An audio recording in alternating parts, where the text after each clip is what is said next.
ಧಾರ್ಮಿಕ ಕಾರ್ಯಗಳ ಯಶಸ್ವಿಗೆ ದೃಢ ಸಂಕಲ್ಪ ಮನಸ್ಸಿದ್ದರೆ ಸಾಕು ಎಂದು ಪುರೋಹಿತರಾದ ಶ್ರೀ ಪ್ರದೀಪ್ ಶರ್ಮಾ ಹೇಳಿದರು. ಚಳ್ಳಕೆರೆ ತಾಲೂಕಿನ ಹೊಟ್ಟೆಪ್ಪನಹಳ್ಳಿ ಹೊರವಲಯ ತಿಮ್ಮಪ್ಪನಹಟ್ಟಿ ಕಟ್ಟೆಯಲ್ಲಿ ಶ್ರೀ ಲಕ್ಷ್ಮೀ ನರಸಿಂಹಸ್ವಾಮಿ ದೇವಾಲಯದ ಗರ್ಭಗುಡಿ ನಿರ್ಮಾಣಕ್ಕೆ ಭೂಮಿ ಪೂಜೆ ನೆರವೇರಿಸಿ ಅವರು ಮಾತನಾಡಿದರು.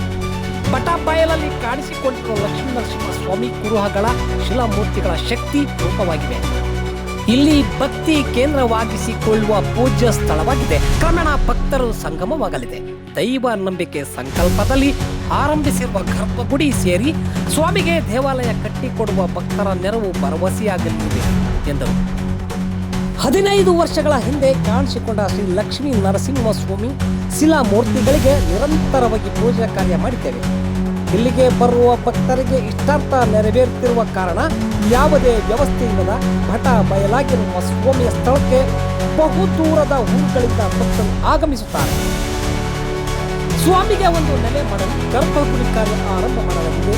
ಭಕ್ತರ ಸಹಕಾರ ಬೇಕು ಎನ್ನುತ್ತಾರೆ ಶ್ರೀ ಲಕ್ಷ್ಮೀ ನರಸಿಂಹಸ್ವಾಮಿಯ ದೇವಾಲಯದ ಅರ್ಚಕ ಉಜ್ಜಿನಪ್ಪ.